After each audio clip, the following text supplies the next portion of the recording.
todo este movimiento la no situación lo va a hacer ir a la urna. ¿Cómo? Como todo lo que pasó el 18 de octubre, el querer cambiar, ¿no crees que los va a hacer ir a votar, Sí, a pues, por eso legitimar? yo efectivamente creo que, por eso digo, creo que en este escenario se puede dar exactamente la situación inversa, que por las razones de la pandemia vaya a votar menos gente de la tercera edad y que por razones del contexto político vaya a votar más gente joven. Ahora, Eso puede ocurrir. en el reordenamiento del padrón, no sé si padrón electoral, pero en el padrón de votación, en el evento que ya pasamos la primera valla y aprobamos y tenemos que ir a esta convención mixta y hay que elegir estos electores, al final la forma de estructuración de eso es la forma política tradicional, son las mismas circunscripciones de los diputados, creo que se usó ese criterio, ¿no? Sí, son los distritos de los diputados los que se usan para la elección de los constitucionales. Estimados, son las 7, voy a empezar a admitir a todos. Hola Yael, ¿cómo estás ahí? Hola. Gracias, Hola. Max. Hola. ¿Cómo están? Yael, ¿saliste ya de tu casa o no? ¿Todavía estás en tu casa encerrada? He salido súper poco, he salido creo que, no sé, 2 veces. No, nada. Muy poco. Todavía logras mantenerte. Yo estaría como gato enjaulado, fíjate. Así estoy, po. ¿Quién te Bueno, dice que no? Hola. Tampoco, Yael. Bueno, hoy día estaban levantando Hola, la Mauricio. cuarentena en Viña y en Valparaíso. Bernardita. ¿Cómo Hola, estás? Hoy día pero mañana la bloquean de nuevo, el control sanitario parece que va a ser bastante férreo. Creo que empieza a correr a partir del martes el desconfinamiento. Pero ya por lo menos lo anunciaron. Vamos a ver cómo viene la cosa. Por lo menos los números todavía siguen acompañándonos. Sí, ojalá siga. Oye, para ser respetuoso con los que se han conectado, partamos al tiro y así además los futboleros después, qué gusto ver a la María Jesús González acá, me gusta, nuestra emprendedora. No la veo. Ahí está. Ahí está la María Jesús. Ahí está. Hola, María Jesús. Hola. Hola. Hola. Buenas tardes a todos y a todas. Hola Max, hola Mario. Hola, ¿cómo estás? Hola, ¿cómo estás, Alfredo? Oye, ya, entonces empecemos. Muy buenas tardes a todos. Bienvenido a un nuevo conversatorio de la Corporación del G100. Tenemos nuevamente hoy día a Max Colodro, sociólogo de la Universidad de Chile y doctor en Filosofía de la Pontificia Universidad Católica. Por parte del G100, el abogado Mario Diemo será el encargado de moderar esta conversación. La idea es que entre todos vayan haciendo preguntas por el chat para hacer esto más dinámico. Y para no restar más tiempo, porque hoy día es tiempo de fútbol, le voy a dar, pero antes de pasar a Mario y a Max, les voy a robar 5 minutitos a Mauricio Russo y a la María Jesús González, que nos quieren dar una noticia bien entretenida, o sea, bien importante para el G100. 5 minutos nada más.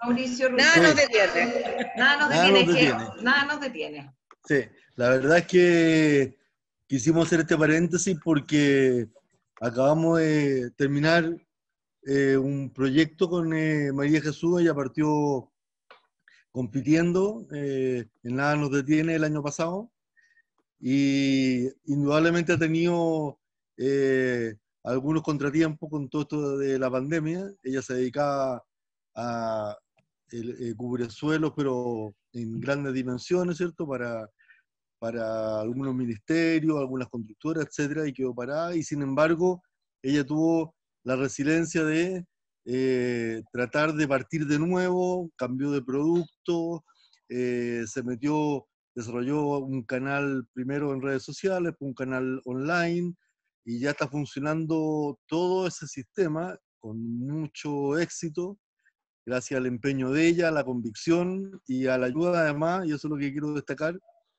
de colaboradores que en forma absolutamente desinteresada y pro bono nos han ayudado a que María Jesús salga adelante. Entonces ha sido un equipo que se armó en muy poco tiempo, de nada, partiendo de nada, y hoy día es una realidad, y ustedes pueden visitar si quieren el cubresueloschile.cl, pueden comprar, ojalá también, hay regalos maravillosos, hay cuadros vivos, ¿cierto? Que son con ¿cómo se llama? Cubresuelo. Y yo le quería dar la palabra a la protagonista de todo este tema, y después agradecer a Kika, a los que estuvieron en todo el diseño también, que están acá presentes, y dale ya, María Jesús. Tú eres la protagonista hoy día. Adelante. Vi que la María Jesús se nos cayó, Sí. parece. ¿Se nos cayó? ¿Sí? Se me salió de la pantalla. No, ahí está con mute, está con mute. Ya. Ahí está. Ya. Ok. Ya. Espérame. Ahí sí. La muteaste. No, ¿dónde está? Ahí está sin mute. Ahí está bien, está desilenciada. ¿Escucháis, María Jesús? Parece que algo pasó con María Jesús. Ahí, a ver. Ahí, ¿ya? Ahí sí. María Jesús. Ay. María Jesús salió, aparece aquí. Oye, en todo caso, quiero aprovechar también de felicitar a Kika, que es la que hizo todo el sitio web, el www, también absolutamente pro bono y con una voluntad increíble, y además con un equipo que parece que tiene el mismo sello de ella, porque yo me enamoré de su equipo y trabajamos todos juntos. Ya, a ver, María Jesús.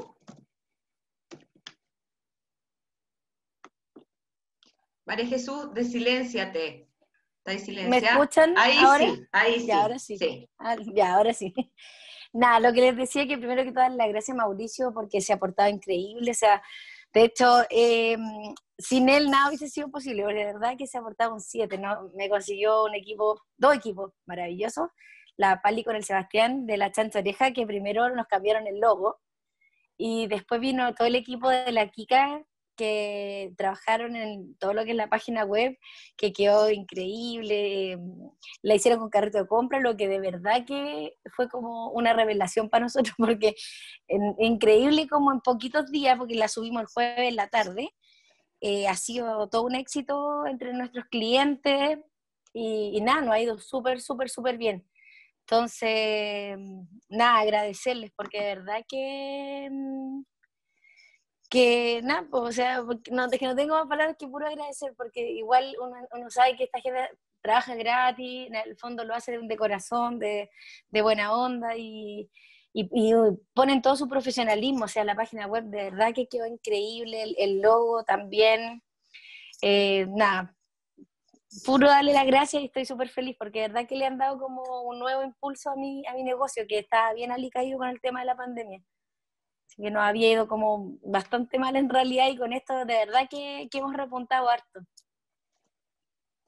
Oye, lo encuentro increíble, María Jesús, y te invitamos a quedarte en el conversatorio ahora, que vamos a conversar un tema súper importante, que es que nos jugamos ahora el 25 de octubre, que espero que vayas a votar también.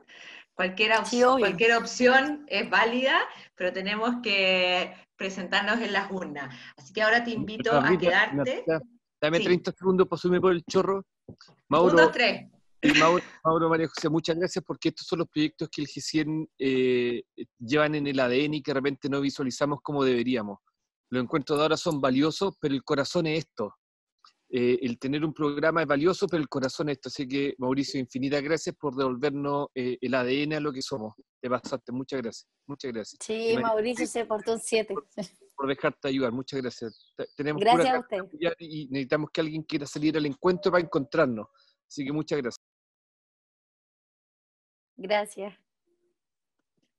Bueno, ahora sí, me encanta ver a Alfredo con su manta. Ya, pobre Max Colodro, lo vamos a tener que invitar al G100 para que esté al tanto. Ahora sí, los dejo con Mario y Max. Muchas gracias, Mauricio y María Jesús. Por favor, no te salgas porque va a estar entretenido. Muchas gracias, Bernardita. Bueno, A Max no necesito presentarlo, analista político, escritor, y con quien tuvimos un par de segundos previos para ponernos de acuerdo en esta conversación. Y antes de hacerle la pregunta, ¿qué es lo que motiva a esta conversación, de qué nos jugamos? Yo creo que es bueno, Max, que tú nos cuentes un poco por qué llegamos a esto. Porque no necesariamente es tan obvio de cómo llegamos donde estamos y qué es lo que nos jugamos. Así que, Max, primero que todo, bienvenido y muchas gracias por acompañarnos. Muchas gracias, Mario. Gracias también a G100 por la invitación, por la oportunidad de conversar de nuevo con ustedes. Hemos hablado ya de algunas de las cosas que están pasando en Chile. Estamos viviendo un periodo complejo, difícil. Se nos han sumado un estallido social con una pandemia. Nos sacamos la lotería en ese sentido. Pero la verdad, estamos frente a una circunstancia muy singular en nuestra historia, y yo estoy convencido que lo que el país va a decidir y el proceso que se va eventualmente a iniciar a partir del 25 de octubre es un proceso muy importante, y ojalá la gente, tanto los que participan en la decisión con su voto, como los que van a tener la responsabilidad después de participar en el propio proceso constituyente como asambleístas, como miembros de la Convención Constitucional, asuman con mucha responsabilidad y seriedad lo que viene hacia adelante. Voy a hacer un resumen de cosas que ya dije la vez anterior que estuve con ustedes, pero que yo creo que igual es bueno tener en cuenta en la mirada respecto de lo que estamos decidiendo y sobre los escenarios que se van a abrir a partir del 25 de octubre. Chile viene desde hace una década viviendo un deterioro progresivo de su sistema político y de sus instituciones. Y ese deterioro está asociado a un ciclo que se inicia precisamente el año 2010, cuando por primera vez después de 20 años de gobiernos de la Concertación, la centroderecha gana una elección en democracia y con una mayoría absoluta en segunda vuelta. Eso fue un escenario que descolocó a un sector importante de la centroizquierda y que la llevó a mirar de una manera distinta a lo que habían sido sus propios 20 años en el gobierno. Esta paradoja, esta situación tan excepcional que hemos vivido en el Chile de los últimos años, que es ver a una centroizquierda tremendamente crítica y autocrítica con lo que fueron sus 20 años en el gobierno, los 20 años de la Concertación en el gobierno, está asociada precisamente a este cambio, a este giro que se produce, a esta inflexión que se genera a partir del momento en el cual la centroizquierda descubre que ha construido un país donde finalmente la derecha se convierte también en una alternativa democrática que logra llegar al poder por la vía de los votos y de el respaldo de una mayoría absoluta de chilenos en las urnas. Y por lo tanto, lo que la centroizquierda empieza a hacer a partir del 2010 es a plantear con mucha fuerza la idea de que finalmente Chile, la sociedad chilena, el proceso político en Chile, debe sufrir o vivir un cambio muy profundo en dos cuestiones fundamentales, que son obviamente dos cuestiones que están directamente asociadas con lo que fue la herencia del régimen militar. Una, el cambio constitucional, que es en lo que estamos hoy día, y otra, en la que ya estuvimos de alguna manera durante el gobierno de la nueva mayoría, la idea de que es necesario hacerle correcciones muy de fondo, en aspectos muy medulares, al modelo económico, al modelo de desarrollo. Pero en ese sentido, quizás te voy a ahí poner un punto. Tú hablas de la centroizquierda. ¿Es una sola? No, no es una sola. Son centroizquierdas distintas, pero que al menos desde el punto de vista general, desde la democracia cristiana hasta el Frente Amplio, hasta los sectores más radicales del Frente Amplio, coinciden en estos dos puntos. Es decir, Chile necesita una nueva constitución, Chile necesita hacerle correcciones al modelo de desarrollo. Esas son las dos principales agendas que la centroizquierda instala a partir del 2010. Esa agenda lo que hace, en términos de efectos políticos, es ir polarizando a la sociedad. La polarización que hemos vivido en esta última década tiene que ver con esta agenda, con una agenda de cambios profundos planteados por la centroizquierda, que un sector importante del país rechaza. La centroderecha ha estado permanentemente rechazando estas dos agendas. Y eso lo que ha ido haciendo es generar una polarización cada vez mayor, una polarización que finalmente tiene una expresión muy importante a partir del 18 de octubre con el estallido social. El estallido social es, de alguna manera, la expresión más nítida, más evidente de esta polarización que venía viviendo el país desde el 2010 en adelante. No es solo la expresión de eso, pero fundamentalmente el efecto que tiene en el sistema político el estallido social es el de aumentar la polarización, de profundizarla mucho, y a partir de ese escenario lo que conviene en los actores políticos en general, desde la UDI hasta también un sector del Frente Amplio, es la idea de que la alternativa para encauzar la crisis política, la crisis social que se abrió a partir de octubre, es precisamente aceptar la idea de un cambio constitucional y plantear la posibilidad de un plebiscito que sea eventualmente la entrada a este proceso constitucional, la decisión ciudadana de si se inicia o no se inicia este proceso constitucional. O sea, desde tu perspectiva, entonces, este camino constitucional no es un objetivo planificado desde el día uno, sino que es el camino para conducir este proceso y generar el orden que se está tratando de cambiar desde la centroizquierda. A ver, para la centroizquierda sí es parte de su agenda política desde el día uno. ¿Cuál es el día uno? En este marco y en esta lógica, el día uno es el momento en el que perdió el gobierno del año 2010. Okay. Desde ese momento, cuando uno mira la inflexión, el giro que se produce en la centroizquierda a partir de ese momento, uno se da cuenta de que claramente el tema constitucional pasa a ser una de las prioridades centrales de su agenda política.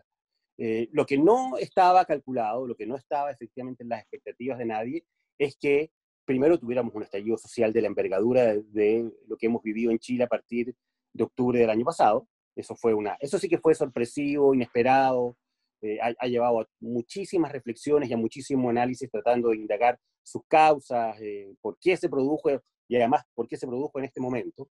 Pero lo que sí es cierto es que la centroizquierda tuvo una capacidad política bien notable desde el punto de vista de lo que podríamos llamar la comunicación política. Fue capaz de convencer a una inmensa mayoría de chilenos de que los problemas que estaban asociados a las causas del estallido social pasaban necesariamente por un cambio constitucional. Y en eso hay un gran éxito de la centroizquierda y una gran derrota de aquellos que no querían que esa asociación, que esa ecuación se realizara y finalmente terminara imponiéndose como un escenario político, sin ninguna duda. Obvio. Seguramente habrá otro conversatorio para que podamos ahondar en eso, pero ya vamos camino y estamos según mi cálculo, a 16 días de ese plebiscito. Max, ¿a qué nos enfrentamos? Realmente, ¿qué tenemos de adelante? A ver, yo creo que, como lo confirman todas las encuestas, lo más probable es que termine ganando el apruebo en el próximo plebiscito. Creo que el escenario de un triunfo del rechazo es, según nos muestran todos los indicadores de opinión pública hasta el día de hoy al menos, un escenario improbable. Lo que probablemente, o sea, lo que puede estar más bien en duda o tener cierto margen generar cierto margen de incertidumbre es la brecha con la que se va a terminar imponiendo el apruebo por sobre el rechazo. Y yo en ese sentido creo que si bien es cierto, las encuestas han mostrado un escenario muy favorable al apruebo en desmedro del rechazo, puede ocurrir la sorpresa. Esa sí es una sorpresa, a mi juicio, eventualmente probable, que la brecha sea significativamente menor. Y que haya, por tanto, un voto escondido, un voto oculto de respaldo al rechazo que pueda finalmente expresarse y descubramos que la diferencia entre el apruebo y el rechazo no era tanta como pronosticaban las encuestas. Ese sí me parece un escenario eventualmente probable. Ahora, eso, si entiendo bien de tu análisis, eso le va a poner un sabor, como yo te lo decía antes, un color a la conversación probablemente distinto. No es lo mismo un apruebo ganando con el 55 contra el 45, algo muy parecido a nuestra historia previa en votaciones de presidentes de un lado a otro, a un apruebo ganando con el 80 o el 90, porque al final del día, como lo discutíamos, el sabor y la intensidad de esa discusión, agenda, es un poco distinto en ese papel en blanco, que quiero que un poco también conversemos sobre qué tan en blanco es ese papel. Se produce cuando tú tienes un apruebo demasiado significativo. Desde tu lectura, asumiendo un escenario más bien de un apruebo ganando en un rango del 60%. ¿Cómo ves esa discusión adelante? ¿Qué es lo que a ti crees que es mejor para el país? ¿Una asamblea totalmente con gente externa? ¿Una comisión mixta? ¿Qué te suena a ti como lo mejor para el país? A ver, respecto del resultado, yo estoy completamente de acuerdo con tu premisa. Es decir, a mi juicio, mientras más equilibrado sea el resultado, mientras más parejo sea, mientras más cercanas estén las cifras del apruebo con el rechazo, va a ser mejor, sería mejor. ¿En qué sentido? De alguna manera nos obliga, nos pone en un escenario donde lo que se impone va a ser la necesidad de la negociación, de la búsqueda de acuerdos, donde no hay ninguna posibilidad de que se impongan lógicas de retroexcavadoras, de aplanadoras, de máquinas que pasan por encima, una mayoría que tiene la capacidad de pasar por encima de una minoría. Yo creo que efectivamente mientras más equilibrado sea el resultado, va a ser mejor en ese sentido. Ahora, respecto de si la gente va a optar más bien por la convención constitucional 100% electa o por la convención mixta, yo tiendo a pensar también, y las encuestas así también lo muestran, que la gente mayoritariamente va a optar por la convención constitucional, es decir, 100% electa, entre otras cosas porque el nivel de respaldo y de legitimidad del Congreso es muy, muy bajo. El Congreso está entre las instituciones más desprestigiadas de Chile, en las encuestas no tiene más de un 4, un 5% de aprobación la labor del Congreso, y por lo tanto tiendo a pensar también que la mayoría de la gente que va a concurrir a votar, incluso muchos de los que puedan eventualmente votar rechazo, van a marcar también la opción de la convención constitucional 100% electa, y por lo tanto lo más probable es que tengamos una convención 100% electa. Que a mí me parece, y esta es mi opinión, mejor que efectivamente la otra, por una razón muy simple, porque en la convención 100% electa los parlamentarios actualmente en ejercicio también pueden participar si deciden hacerlo. Pero a diferencia de la convención mixta, si deciden hacerlo en el escenario de la convención constitucional, van a tener también que pasar por las urnas y van a tener también que recibir respaldo a través del voto ciudadano, y no van a ir por derecho propio designados por sus pares, que es el escenario finalmente de la convención mixta. Y por lo tanto, prefiero en este caso que vayan, si es que los parlamentarios deciden ir y los partidos deciden llevarlos, prefiero que también pasen por el filtro del respaldo ciudadano en las urnas. Ahora, desde tu análisis, ¿qué tan refundacional crees tú que están los ambientes? Y para ponértelo en un ejemplo extremo, quizás está en discusión el tema del sistema presidencial versus parlamentario. No voy a tocar el derecho a la propiedad porque eso yo creo que es una caricatura totalmente, y yo creo que al nivel de nosotros uno puede salir de esa caricatura, pero hay instituciones que son la base de la discusión. ¿Qué tan profundo crees tú que está esta discusión en la interna de las fuerzas políticas? A ver, yo creo que en esto, como pasan muchas cosas y como ha pasado mucho también desde octubre del año pasado a la fecha, yo creo que en esto la temperatura y la sensación térmica son dos cosas bien distintas. La sensación térmica nos dice que efectivamente estamos con un cierto ambiente refundacional, con gente con un sector de la centroizquierda que está planteando cambios muy radicales en cuestiones bien sustantivas, pero si uno mira al final del día los nombres que están circulando, los nombres que los partidos de la centroizquierda están poniendo sobre la mesa como probables o posibles integrantes del cuerpo constituyente, la verdad es que son nombres que al final del día resultan y van a resultar bastante moderados respecto de esta idea de que lo que viene o lo que puede surgir de este proceso constituyente son cambios muy radicales. Estaba mirando el otro día, por ejemplo, los nombres de la democracia cristiana, Jorge Burgo, Jorge Correa Sutil, la verdad, Ignacio Walker, la verdad es que son nombres que si uno los piensa instalados en un proceso constituyente, no son personas que vayan a estar planteando cosas muy distintas a las que ya tenemos, salvo probablemente poniendo los énfasis en más derechos sociales en algunos temas, pero la verdad no veo un escenario por ahora. Por ahora, si tú me dices, bueno, el Partido Comunista y el Frente Amplio sí van a poner a gente... Claro. Bueno, es probable que el Partido Comunista y el Frente Amplio sí, pero el mundo de la centroizquierda tradicional, más moderada, los radicales, el otro día también veía los nombres que están planteando para la eventual constituyente, el exministro Campos, por ejemplo, Isidro Solís, también es gente que ha tenido participación en gobiernos anteriores, que tiene posiciones relativamente moderadas.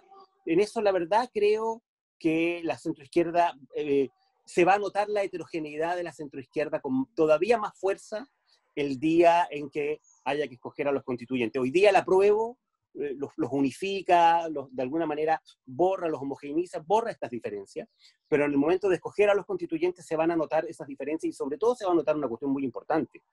Van a tener al frente a una centro-derecha que va a sacar lo que ha sacado siempre en elecciones generales desde el año 90 en adelante, es decir, en torno a un 40 o 45. Ese tercio claro, que permite tener ese proceso.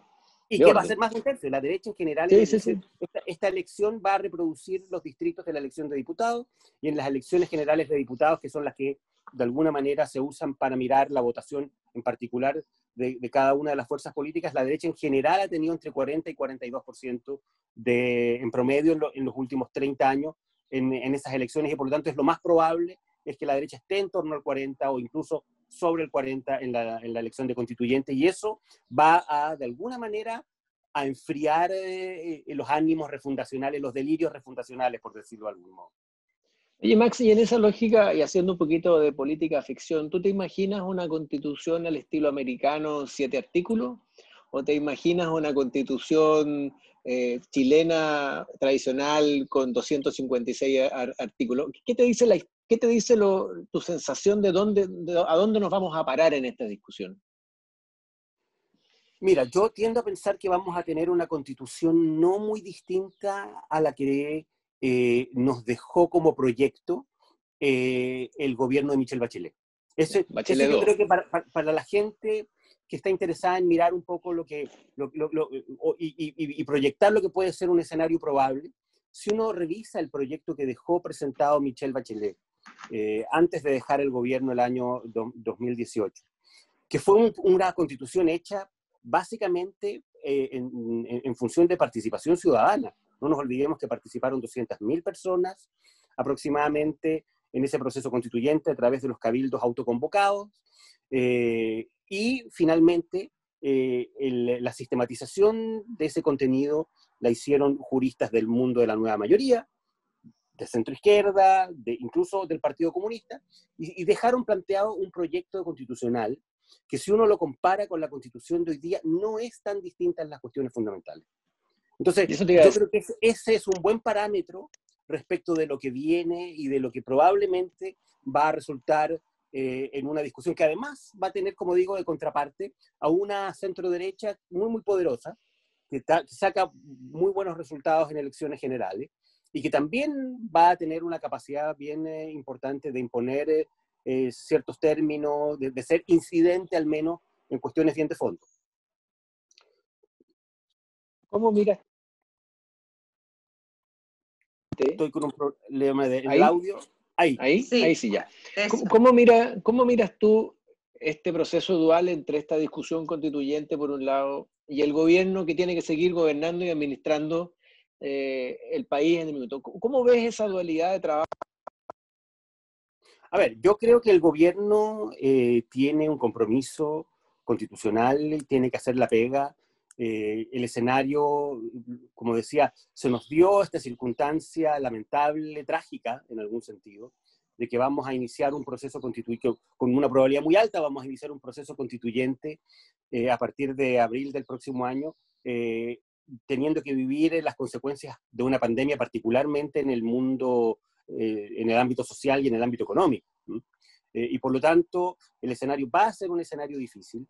Yo creo que uno de los principales problemas que genera este proceso constituyente tiene que ver precisamente con la confianza y con las expectativas. Cuando más se necesitaba generar confianza, disminuir al mínimo posible los márgenes de incertidumbre en el mundo de ustedes, en el mundo del emprendimiento, de los empresarios. Lamentablemente, lo que vamos a hacer es abrir la puerta a un proceso constituyente que por definición supone márgenes de incertidumbre. Esa es la realidad. O sea, la discusión de una constitución abre un margen de incertidumbre en cuestiones fundamentales, aunque sean márgenes acotados, y eso es efectivamente un problema en un escenario como el que vamos a enfrentar económicamente ya estamos enfrentando y vamos a seguir enfrentando durante todo el próximo año. Ahora, yo creo que el gobierno no tiene más alternativa que hacer su pega. Yo creo que hay un riesgo importante, es lo que vamos a vivir probablemente en las próximas semanas. No hemos hablado de esto, pero yo creo que uno de los riesgos importantes es lo que estamos viviendo hoy día y lo que vamos a vivir en estas próximas 2 semanas antes del 25 de octubre, que es el sector que mira con desconfianza, que mira desde el escepticismo y desde el rechazo incluso este proceso constituyente, va a salir a la calle. Y va a salir a la calle a intentar complicarle la vida a este proceso constituyente, a deslegitimarlo, a cuestionarlo, a hacérsela difícil. Yo creo que al final del día va a haber, si tú me lo preguntas desde el punto de vista político, yo creo que hay más riesgo de que la izquierda termine, de que un sector de la izquierda termine frustrado con este proyecto, a que sea finalmente la derecha la que termine frustrada con este proyecto, paradójicamente. Yo creo que probablemente... al final del día la derecha va a incidir, va a tener capacidad de contener en temas importantes, de incidir en otras cosas fundamentales, y la izquierda, ese sector de la izquierda que de alguna manera vio en esto la posibilidad de un escenario refundacional, a mi juicio ese es el sector que va a quedar más frustrado y que de algún modo va a salir a cuestionar, y lo va a cuestionar probablemente durante el proceso, este tránsito constitucional que se va a iniciar en abril. Ahora, probablemente si hubiésemos tenido esta conversación hace 2 semanas, yo te habría dicho que todo se ve con un grado de tranquilidad y que de aquí al 25 de octubre no debería haber ninguna sorpresa. Con los hechos ocurridos la semana pasada y todo lo que ha ocurrido hoy día, ¿tú ves que un eventual aniversario del 18 de octubre genera un grado de polarización adicional que exacerba un poco más esto, o esto es una carrera total y absolutamente corrida y hay que poner los ojos en el trabajo de la redacción de esos documentos? A ver, yo creo que estos próximos 15 días van a ser un momento complicado, y no me cabe la menor duda que el día 18 de octubre, un domingo antes de la elección del plebiscito, va a ser un momento complicado. Ese sector tiene aquí su gran última oportunidad de evitar lo que es un escenario que a ellos no les gusta. Un proceso constitucional, un proceso constituyente, con una centro-derecha que va a tener un rol protagónico por razones electorales y obvias. Ellos no quieren ese escenario.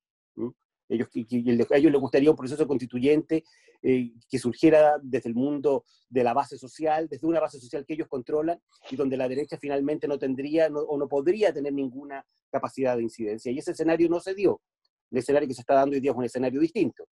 Y por lo tanto, ellos van a hacer en estos 15 días que quedan su gran y mejor esfuerzo para que este proceso constitucional ya definido a través de un acuerdo político pueda ser lo más débil posible.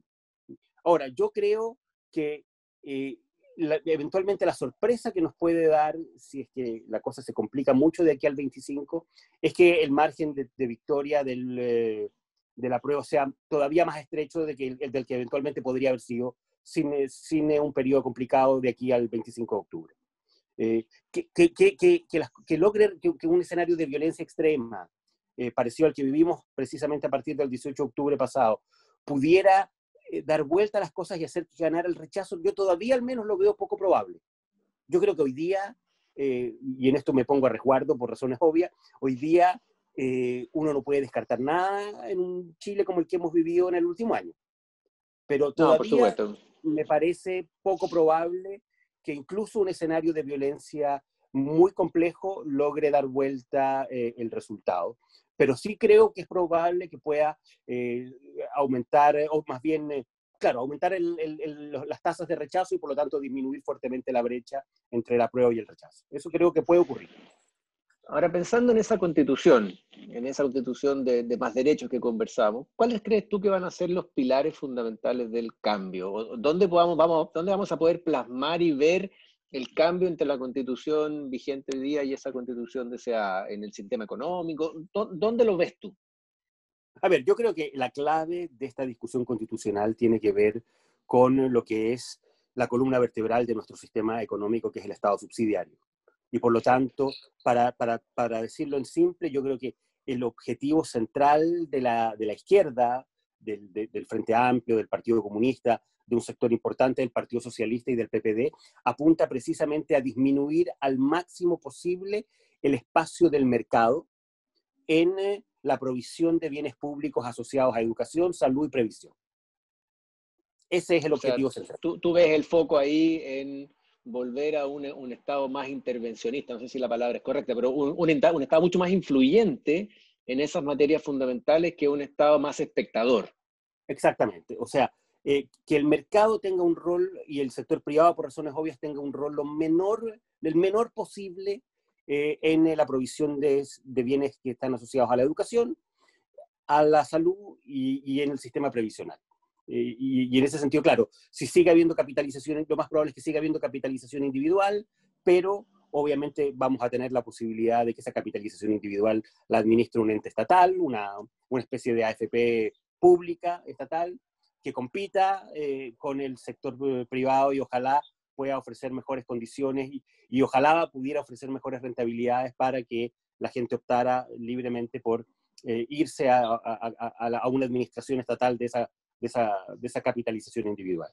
No, o sea, tú la ves desde esa perspectiva, no la eliminación del sistema, sino que desde una perspectiva de opción. Lo veo poco probable, y lo veo poco probable, entre otras cosas, porque las encuestas te muestran que más del 60% de la población quiere que los 6 puntos de cotización adicional se vayan a su cuenta privada.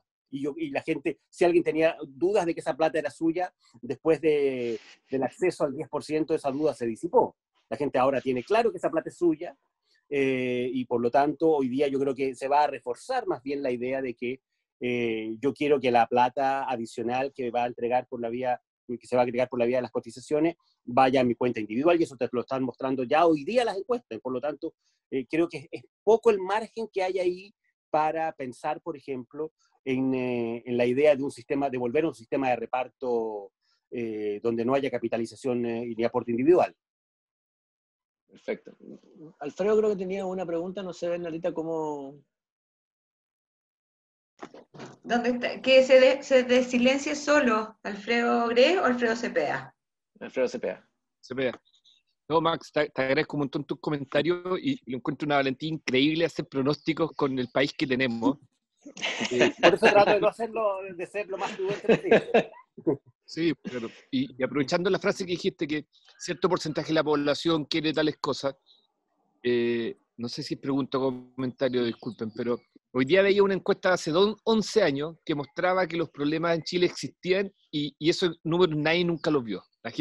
La primera preocupación era falta de dignidad, era increíble, un estudio de GFK, no un estudio no sé, del Frente Amplio, no, era GFK, le preguntaba a la gente, siente problemas de dignidad, no lo pescamos. Por otro lado también, estas son las minorías violentas que generaron un cambio de constitución que nadie lo pedía. Tampoco ninguna encuesta de gente pedía cambio de constitución, pedía otras cosas. Y los políticos, por otro lado, reniegan de todo su trabajo de 30 años y no hacen creer que no fueron 30 pesos, fueran 30 años. Entonces, ¿cómo, Max?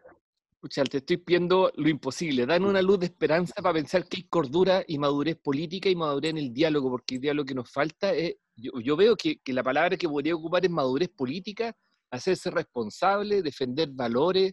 Hoy día, de verdad que veo que nos guiamos por el Twitter y Facebook y por los likes que tenemos. Posteamos ideas y si tiene hartos likes la defendemos y si tiene pocos likes nos ocultamos. Entonces, ¿cuál es el grado de madurez política que tú estás viendo en este país? Y si tenía alguna recomendación o algún llamado a la acción para nosotros, ¿qué deberíamos hacer nosotros para volver a retomar esa acción, esa madurez? A ver, yo creo que efectivamente estamos viviendo en un escenario donde lo central ha sido el deterioro político. En eso yo estoy de acuerdo. El deterioro de las confianzas, el deterioro de la imagen de las instituciones, eso es cierto. Pero también es cierto que a pesar del estallido social y a pesar de todo el malestar que se ha expresado en el último tiempo y que se venía, yo coincido contigo, este es un malestar que viene expresándose mucho antes del estallido social, este es un país que no se ha desbandado.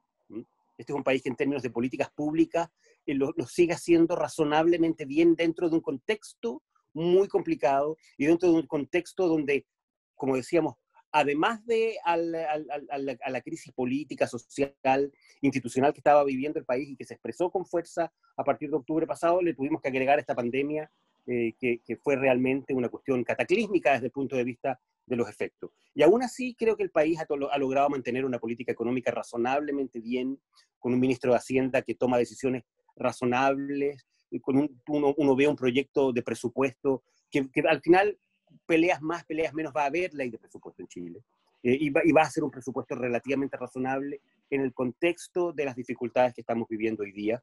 Yo creo que en esas cosas uno no debe perderse. Tenemos un Banco Central responsable, no va a dejar de serlo. Nos va a costar un mundo volver al balance estructural, yo en eso estoy de acuerdo. Hay un riesgo alto de que el país siga aumentando su deuda pública. Estamos en situaciones muy difíciles en muchas áreas. Nos va a costar mucho disminuir el déficit fiscal en los próximos años. Todo eso es cierto, pero aún así el país está en medio de estas dificultades y de estas dificultades de distinto origen, funcionando con una cierta razonabilidad, con un cierto sentido de responsabilidad a pesar de las dificultades y a pesar del deterioro institucional y político que estamos viviendo. Yo creo que eso se va a expresar también en el proceso constituyente. Como les decía, yo creo que al final del día la gran paradoja que va a tener este proceso constituyente es que los sectores que ven o que veían o que creyeron que este proceso constituyente iba a llevar al país a una lógica refundacional, van a terminar siendo los sectores verdaderamente frustrados con este proceso. Yo sinceramente tengo la convicción de que en este país, al final del día, entre lo que pesa la centro derecha y entre lo que van a terminar pesando también los sectores moderados de la centro izquierda, la democracia cristiana, un sector del PPD, un sector pequeñito que queda razonable del PS, el Partido Radical. Yo creo que al final del día esa mayoría se va a terminar imponiendo en las cuestiones fundamentales, y eso a mí me genera una cierta señal de tranquilidad y de optimismo. Yo sinceramente creo que el que entendió y el que leyó bien esta correlación de fuerzas en el último tiempo fue, entre otros, Pablo Longueira. Lamentablemente Pablo Longueira tiene unos problemas de personalidad y de ímpetu que hacen que muchas de las cosas sensatas que dice pasen un poco desapercibidas porque uno está de alguna manera viendo a un demonio de Tasmania. Pero la verdad es que él entendió muy bien que en Chile hay una correlación de fuerzas lo suficientemente clara, categórica, como para que lo fundamental sea la elección de abril y no este plebiscito. Este plebiscito efectivamente es un plebiscito donde, si tú miras las encuestas hasta el día de hoy, siempre, desde que empezó el estallido social hasta hoy, ha habido más o menos un tercio de la votación de derecha que ha estado siempre por el apruebo. Entonces, eso efectivamente te distorsiona todo, te distorsiona el resultado. Y Pablo Longueira se lo entendió muy bien y dijo, ¿saben qué? Mejor es que estemos todos por el apruebo. Y si ya Joaquín Lavín, el candidato presidencial, está por el apruebo, y si ya más de la mitad del gabinete de Sebastián Piñera está por el apruebo, porque eso es así, más de la mitad de los ministros está por el apruebo, mejor es que estemos todos por el apruebo y que esto no sea un tema de discusión, que la discusión sea la otra, porque la otra, la convicción que hay cuando uno mira al país que se ha construido, al país que va a votar a las urnas, elección tras elección, tú te das cuenta de que al final del día los sectores que quieren cambios refundacionales son re pocos. O sea, lo acabamos de ver, perdón, una última cosa. Hace 2 días atrás, el día de ayer, leímos en el diario que Fernando Atria, el gran ideólogo refundacional, no pudo fundar su partido. No obtuvo las 2.000, 3.000 firmas que necesitaba. O sea, esos sectores no tienen respaldo. Y el día que vayamos a votar en abril por los constituyentes, va a quedar en evidencia que esos sectores, al final del día, cuando la gente va a votar, no tiene respaldo, como no lo tuvo en las últimas elecciones presidenciales Alejandro Navarro, como no lo tuvo Eduardo Artés, como no lo tuvo tampoco Marco Enríquez en la última elección. O sea, esa es la realidad. Claro, si uno lo sabe leer adecuadamente, como dices tú, la gran votación no es esta, no digo que esta no sea importante, la gran votación es la siguiente, donde la fuerza al final de los números, duros y claros números, demuestra que esas fuerzas son fuerzas que están bastante más aplacadas hacia las orillas. Entonces, tú tienes razón, Max, probablemente la gran discusión y primera madre de las batallas va a ser esa más que esta del 25 de octubre. Cuando el país va a las urnas, lo que aparece es el país moderado. Cuando uno ve el país de la calle, ve al país radicalizado, pero el país de la calle es un país muy minoritario. Si la gente, los 17 millones de chilenos no salen a la calle. O sea, la mayor marcha y la mayor demostración de participación ciudadana la tuvimos en una concentración poco después del 18 de octubre, en que salió 1 millón de personas a la Plaza Italia, a la Plaza Baquedano, 1 millón de 17. Y en lo que hemos tenido después, y sobre todo en las expresiones, esa fue afortunadamente, y por razones obvias, precisamente porque fue una marcha, una expresión ciudadana y masiva, fue pacífica. En las expresiones violentas que vemos hoy día y que vimos incluso después del 18 de octubre pasado, participa muy poca gente. Ese no es el Chile real. Ahora, de que es un Chile que impone agenda, de que impone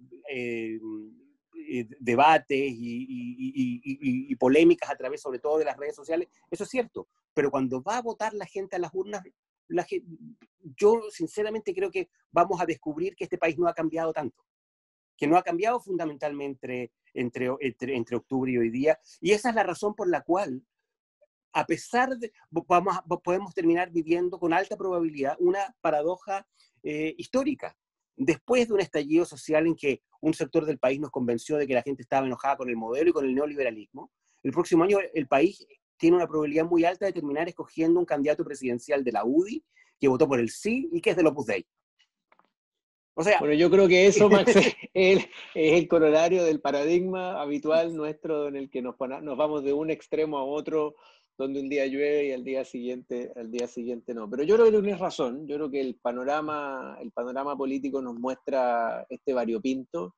Yo creo que nos jugamos, como yo te lo decía al principio, desde mi perspectiva, el sabor de la discusión y el color de la profundidad de la discusión según cuántos sean los votos de uno y otro, pero la gran conversación la vamos a tener a partir de la elección de abril próximo.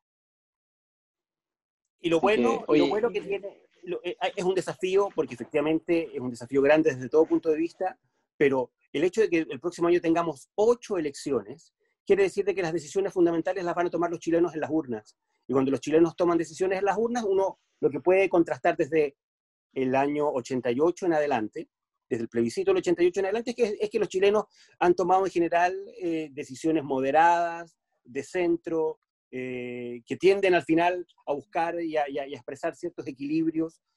¿Cuál fue la sorpresa que tuvimos los chilenos el año 88? Sobre todo los chilenos que éramos de izquierda y que votamos muy entusiasmados por el no el año 88, pensando que íbamos a ganar también 80-20. Bueno, descubrimos que había un país que pesaba un 43%, un 44% que apoyaba al régimen militar. Y eso obligó a una transición negociada, con equilibrios, con acuerdos, y por lo tanto tuvimos que aceptar un escenario de moderación impuesto, no por... Es mentira cuando te dicen que el escenario de los pactos de la transición estuvo impuesto porque había una constitución que tenía amarres y que los senadores... No, es cierto que había amarres, es cierto que había enclaves autoritarios, eso es verdad. Pero la razón de fondo por la que tuvimos una transición equilibrada y moderada y forzada a llegar a acuerdos fue porque de un lado había un 55% del país y del otro lado había un 45% del país. Si hubiéramos tenido un 80-20 en el plebiscito del año 88 y después un 80-20 en las elecciones presidenciales en que ganó Elwin, aunque con mucho más reinstitucional que hubiera habido en la Constitución, habríamos tenido un cierto desborde y un país desequilibrado. Entiendo que tenemos una pregunta de la María Emilia. Sí, está silenciada María Emilia, ahí sí. Sí, gracias. Muchas gracias, Max, y qué delicia oír que después de ver las redes sociales y leer los periódicos, la sensatez es un camino como más lógico, así que primero que todo, muchas gracias por ese mensaje que como que le baja a uno como la angustia, así que muchas gracias.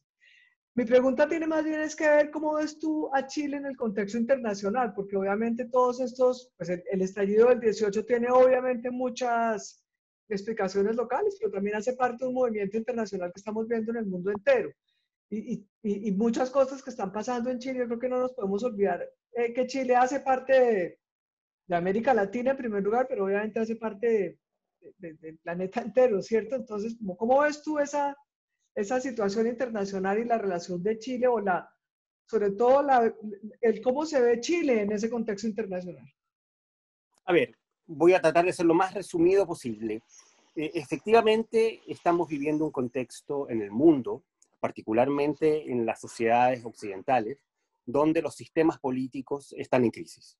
Y la crisis que vivimos nosotros no es una crisis exclusivamente nuestra. Tiene componentes nacionales que tienen que ver con nuestra historia reciente, con lo que ha sido la historia de nuestro desencuentro del último medio siglo, que ha sido muy intenso en ese sentido. Pero estamos viviendo el contexto de una crisis de los sistemas políticos liberales representativos, estamos viviendo una crisis de los estados de bienestar en Europa, en el mundo desarrollado en general. Esa es una crisis global.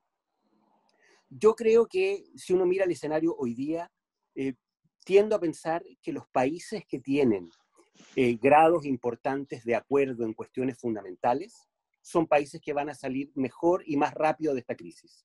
¿De cuál crisis? De la crisis política y de la crisis generada hoy día, la crisis económica generada por la pandemia.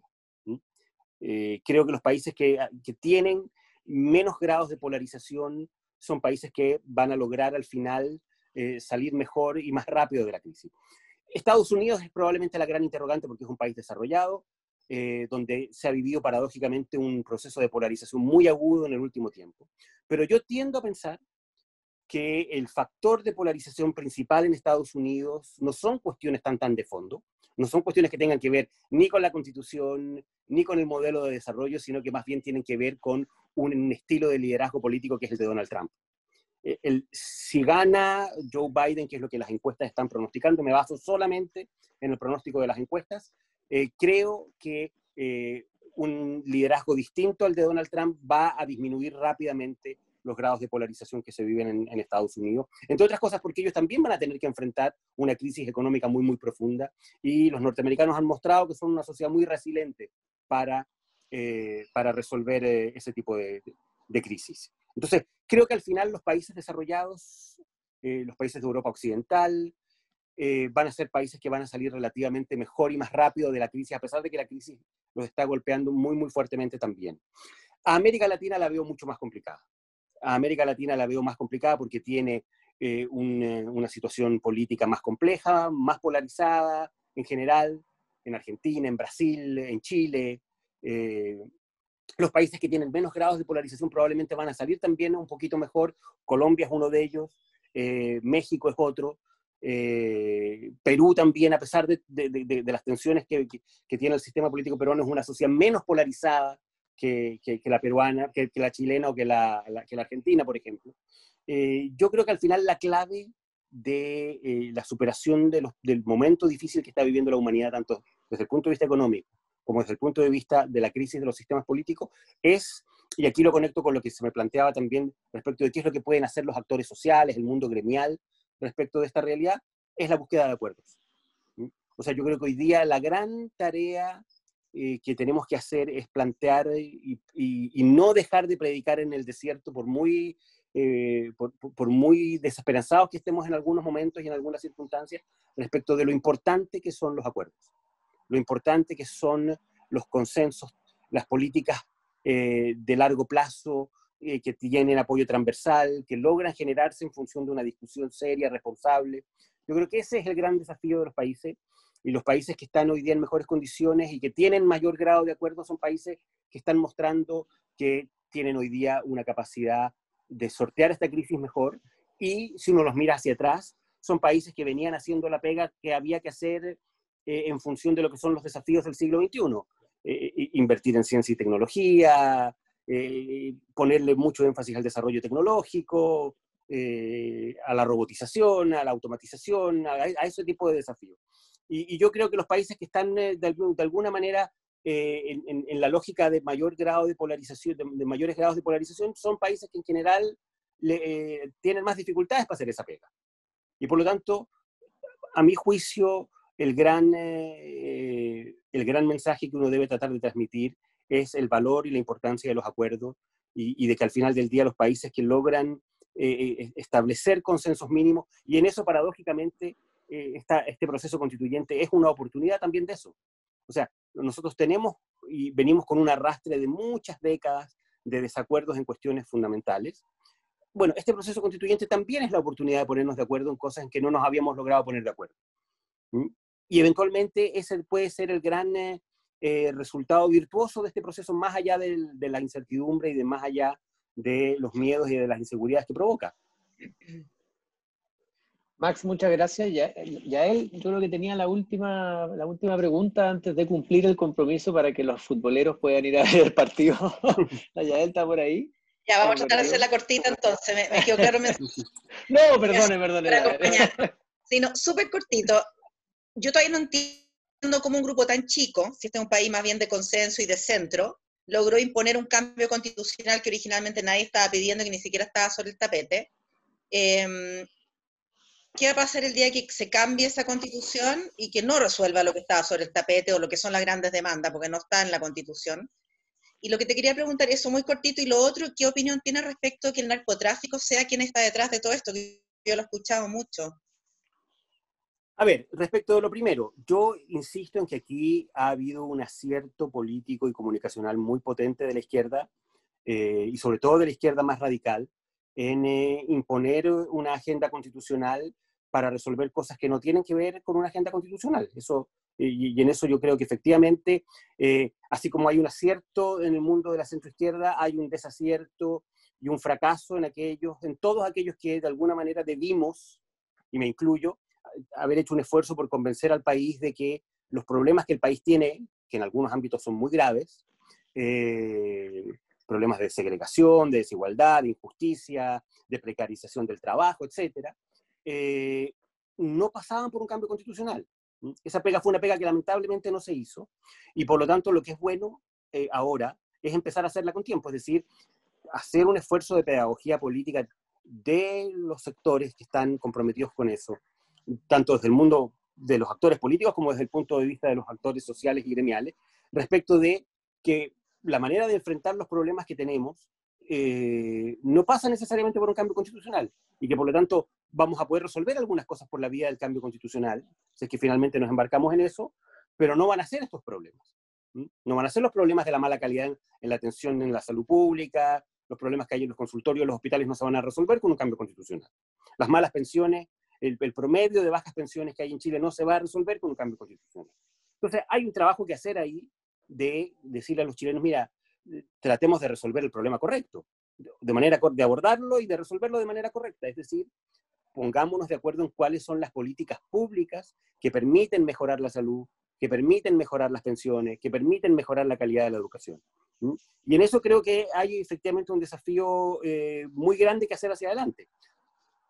El narcotráfico influye, obviamente, el narcotráfico hoy día en las poblaciones está siendo el único sector que está capitalizando políticamente lo que hemos vivido desde el 18 de octubre hasta la fecha. Y eso es cosa de ver algunos reportajes que se han dado en televisión, el problema que tuvo el Partido Socialista antes del 18 de octubre, es un problema que no es solo del Partido Socialista, es un problema transversal, generalizado. Hay muchos operadores políticos en el mundo poblacional que funcionan y que son financiados por el narcotráfico. En la calle, en estos grupos violentos que han estado en la lógica más bien de la destrucción. Hay narcotraficantes, hay barras bravas, hay grupos anarquistas, hay algunos actores políticos radicales, hay lumpen, hay delincuencia común, hay de todo. O sea, en estos grupos que han salido a la calle hay de todo, pero también hay, y esa es la parte más compleja, hay grupos que tienen una agenda política que afortunadamente no es la agenda que se impuso a través del acuerdo del 15 de noviembre pasado. La agenda que se impuso a través del acuerdo del 15 de noviembre pasado es una agenda que abre una incertidumbre grande respecto de una cuestión fundamental que es el embarcarnos en un cambio de constitución, pero lo hace por vías institucionales, siguiendo la lógica de ciertas instituciones, la elección de constituyentes replicando los distritos de la elección de diputados, es decir, no fue la agenda de los grupos radicalizados la que terminó por imponerse, y esa es la razón por la cual el Partido Comunista decidió no firmar ese acuerdo, y sectores importantes del Frente Amplio decidieron quedarse fuera de ese acuerdo también. Oye, muchas gracias Mario, muchas más gracias Max, como dijo la María Emilia, es un agrado escucharte. Yo feliz de que te tengamos de nuevo después de las elecciones para ver cuando quieran, encantado. ¿Qué pasó después del domingo?